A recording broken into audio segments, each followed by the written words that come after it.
Hi, this is Wishop, and this is your weekly reading from Monday, July 8th through Sunday, July 14th. So this is a little ad hoc and it's a little quick because I'm sort of on the run, but I wanted to make sure that I got it posted because we're in such an interesting time. I know people have been focused on Mercury retrograde, which will come out of retrograde on the 11th. However, I think that especially with the action of Neptune in Pisces right now, when this upcoming week, Mercury comes out of retrograde, Neptune is going to go into retrograde in Pisces. They're going to do a little do-si-do across each other. And in fact, are going to continue kind of playing off each other until June 23rd.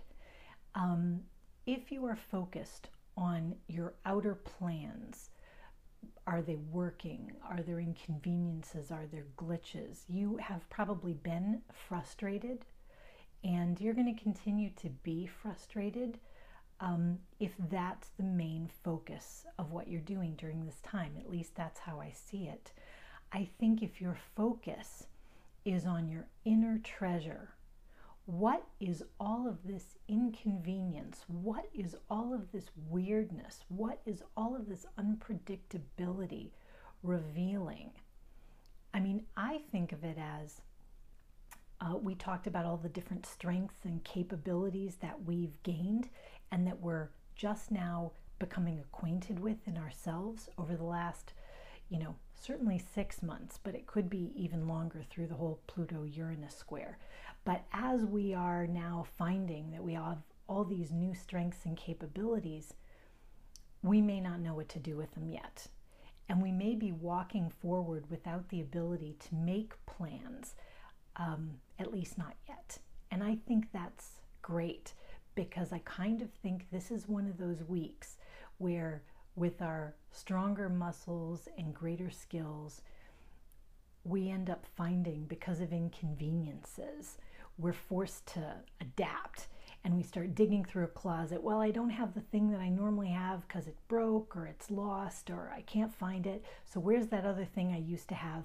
And you dig through this old closet and you find that you have a shining samurai sword in the corner, or a beautiful chalice, or something maybe that you never even knew you had and that's been sitting there for your whole life waiting to be discovered. This is treasure. I think this is a treasure hunting week. I really think as you turn inward, yes, the outer inconveniences are real, they're happening, but I almost think just let them fly by because that's not your focus. Your focus is on inner treasure. And it's sort of like if we go with that Neptunian sort of idea, to come up with a different metaphor, you're sort of digging in this watery pool for something that you dropped or something you caught a glimpse of. And while you're thrashing around in the pool, you're just digging up mud and you're just making things fly around and you can't see what you're looking for. So you take your hands out and you get still and you let everything settle. And while it's settling, you start to be able to see exactly where that thing is. And you can sort of gain a sense of its dimensions. And then you can reach in slowly and deliberately and grab that thing out of there.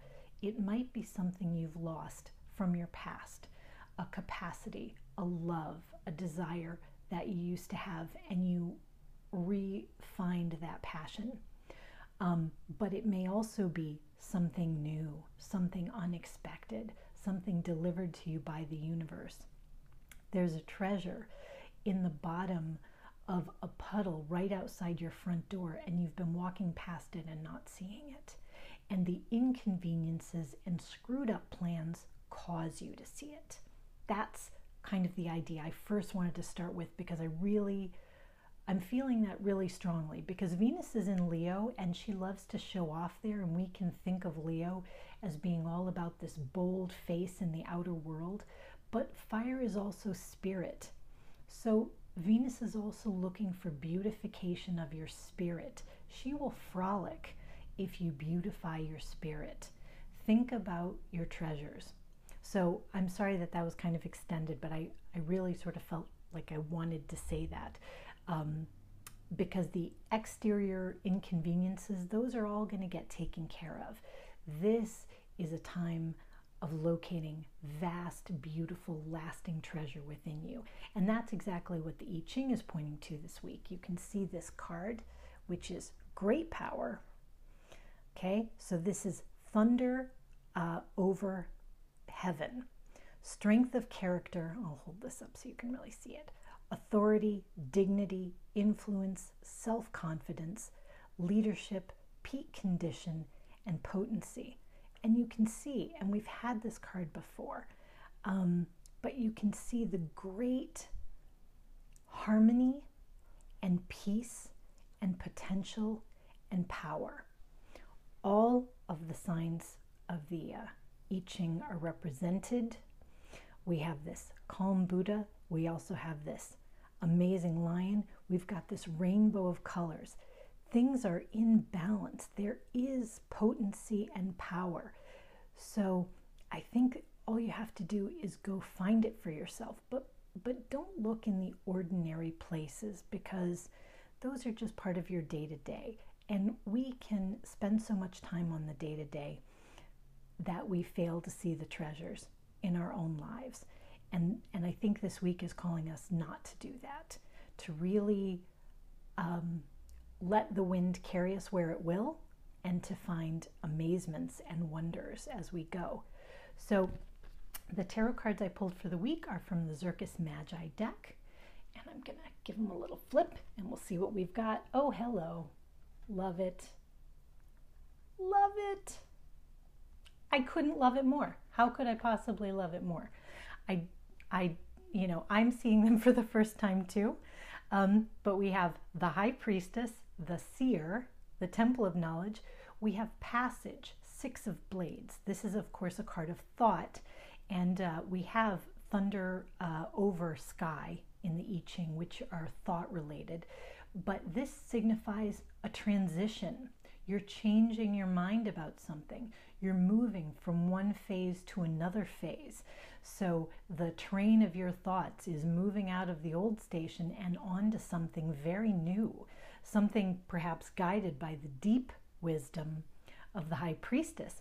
And then we have La Force, which represents, here's the Virgin, here's the sign of eternity, here's Leo the lion. Often this represents force in the world, but in terms of inner strength, right? This isn't going out and bashing somebody. This is being self-possessed and strong in who you are. And this is what I was talking about with Venus in Leo representing inner spiritual power. This is very much, in fact, all these three cards kind of point to that. Use your inner spiritual power and your inner beauty to find things in the Temple of Knowledge that you haven't found before. You don't have to fuss, I think, however. This is a time for stillness. This is a time to let it come to you, but it will come to you. So you don't have to be frantic about seeing these signs or about finding the treasure, because it's not going to pass you by. It's your destiny. You're going to find it. But it is a time to be aware that magical things are happening, that these deep undercurrents are bringing you things which you may not have expected before, and to be open to these unusual gifts. So the last thing I will show you is I pulled an oracle card from Colette Baron Reid's The Enchanted Map. Sometimes I think of this as kind of an advice card or a way to handle things. I'm so in love with the tarot cards, I almost don't even feel like I need the oracle card. It's also harmonious and exciting, really. Anyway, let's get it. Okay, Bone Collector, number 1. Again, this Bone Collector is very much in some ways analogous to the High Priestess. Can you see this? There's great wisdom. We see this clock face, we see the hair, we see time, we see bones. What we see is a vast trove of memory. The Bone Collector is about memory.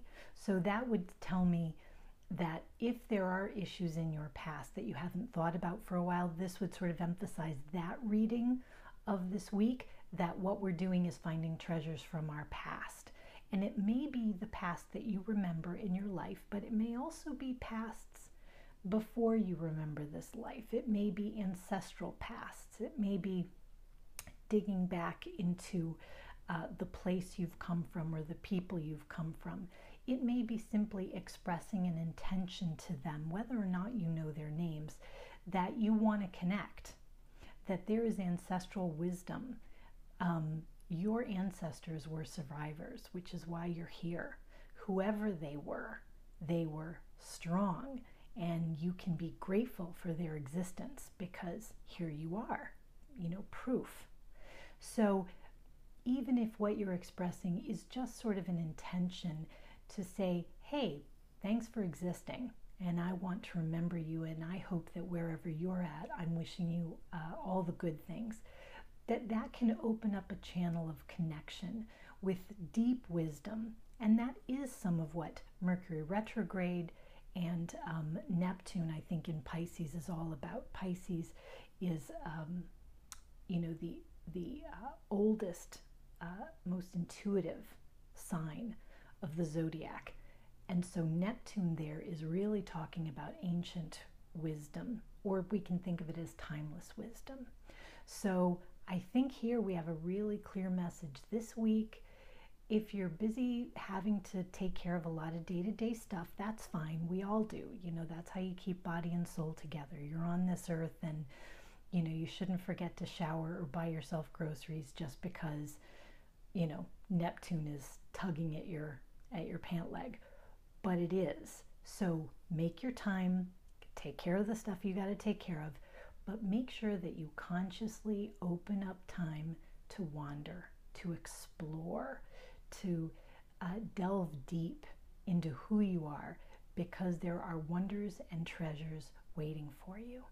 So thank you very much. I hope you have a wondrous, expressive, interesting week, full of amazing revelations about yourself that really help fuel the rest of your life journey, because you've worked very hard and you deserve now to get that next tool, that next revelation, that next bit of knowledge and inspiration to carry you forward. So have a great week, rock on with your bad selves, and I will talk to you soon.